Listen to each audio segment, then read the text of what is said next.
नमो आदेश मित्रांनो आज आपण भेट देणार आहोत श्री क्षेत्र नेवासा येथील ज्ञानेश्वर माऊलींच्या पैस खांब या मंदिराला।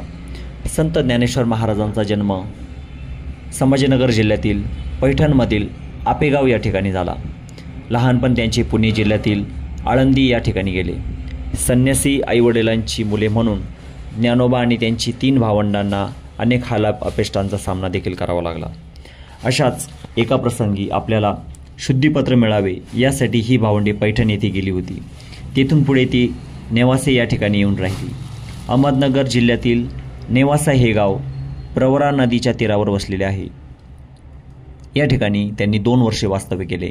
या 2 वर्षाच्या काळात ज्ञानोबांनी मराठीसाठी गौरवशाली असणाऱ्या पवित्र अशा ज्ञानेश्वरी ग्रंथाची निर्मिती केली। संत ज्ञानेश्वरांची अलौकिक निर्मिती असणारा ज्ञानेश्वरी हा ग्रंथ नेवासे या गावी निर्माण झाला। ज्या खांबाला टिकून त्यांनी ज्ञानेश्वरीचे निरूपण केले तो खांब आजही त्या ठिकाणी आहे। एका साध्याशा दगडी खांबाला या अलौकिक संताचा स्पर्श झाला आणि त्याला आजच्या जगात देवत्व प्राप्त झालेले आहे। या खांबाला पैस खांब असेही संबोधले जाते। पैस खांब हा कातीव काळा दगड आहे। हाच तो खांब त्याचा टेकू घेऊन अवघ्या 16-17 वर्षांच्या ज्ञानोबा माऊलींनी ग्रंथ लिहिला। एका साध्याशा खांबाचे मंदिर असणे ही दुर्मिळ गोष्ट आहे। प्रत्येक वारकरी बांधवाला याचे दर्शन घेऊन माऊली भेटल्याचा साक्षात्कार होत असतो। ज्ञानेश्वरी हा ग्रंथ आणि तो ज्याच्या साक्षीने लिहिला गेला तो खांब म्हणजे पैस खांब। ज्ञानेश्वर महाराजांनी ज्ञानेश्वरी हा ग्रंथ त्यांचे ज्येष्ठ बंधू निवृत्तीनाथ यांच्या आदेशावरून लिहिला होता। तेच ज्ञानेश्वरांचे सद्गुरू होते। ज्ञानेश्वर माऊलींचे ज्येष्ठ बंधू निवृत्तीनाथ महाराज यांचे गुरु नाथपंथातील चैतन्य गहिनीनाथ हे होते। गहिनीनाथांचे गुरु सद्गुरू गोरक्षनाथ महाराज, गोरक्षनाथांचे गुरु सद्गुरू बडेबाबा मच्छिंद्रनाथ महाराज आणि सद्गुरू मच्छिंद्रनाथ महाराजांचे गुरु भगवान दत्तात्रय हे आहेत। त्यामुळे या वारकरी संप्रदायाचा उगम नाथपंथातून झालेला आहे हे आपल्याला समजते।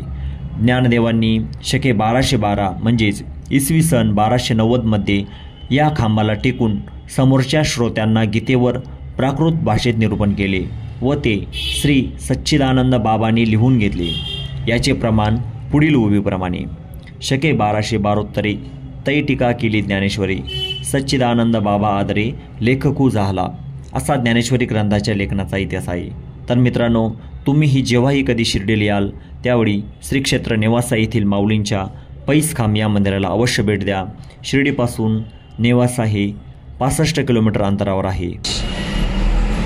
आदिनाथ गुरु सकळ सिद्धांचा मच्छिंद्रतायाचा मुख्य शिष्य बरोबर।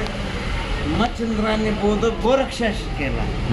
तो वळाला गैनी प्रती म्हणजे ते गैनीनाथांकडे गेले। गैनीनाथांनी त्यांना उपदेश केला बरोबर। नंतर श्रीकृष्ण भगवान नाथ महाराजांच्या घरी 12 वर्ष पाणी वाहिलं शिखंडी ह्या नावाने एकनाथ महाराजांच्या घरी बरोबर। तर 12 वर्ष म्हणजे श्रीकृष्णाने पाणी वाहिलं। आज तगाई ते जे काय आहे म्हणजे ते रांजण वगैरे सगळं काही तिथं आहे। वृत्तनाथ हे भगवान शिव, सोपान काका हे भगवान ब्रह्मा आणि ज्ञानेश्वर महाराज हे श्रीमान विष्णू असं संबोधित केलं जातं आणि मुक्ताई ही आदिशक्ती असं म्हणलं जातं। संप्रदायाचं जे सुरुवात आहे गुरु आदिनाथांपासून, त्याच्यानंतर दत्तात्रय, मच्छिंद्रनाथ महाराज, गोरक्षनाथ महाराज, गैनीनाथ, निवृत्तीनाथ महाराज, ज्ञानेश्वर माऊली असा हा संप्रदाय पुढं वाढत गेला। म्हणून तो अभंग म्हणा की ती उभी म्हणा आदिनाथ गुरु सकळ सिद्धांचा मच्छिंद्रतायाचा मुख्य शिष्य मच्छिंद्राने बोध गोरक्षासी केला गोरक्ष ओळला गहिनी प्रसादे निवृत्तीदाता ज्ञानदेवा सार चोजविले म्हणजे ज्ञानेश्वरी लिहिण्यास त्यांना सांगितलं असं त्या शब्दाचा मथित अर्थ होतो। तर मित्रांनो, अशाच नवनवीन व्हिडिओ बघण्यासाठी व्हिडिओला लाईक करा व चॅनलला सबस्क्राईब नक्की करा। ओम नमो आदेश। अलख निरंजन।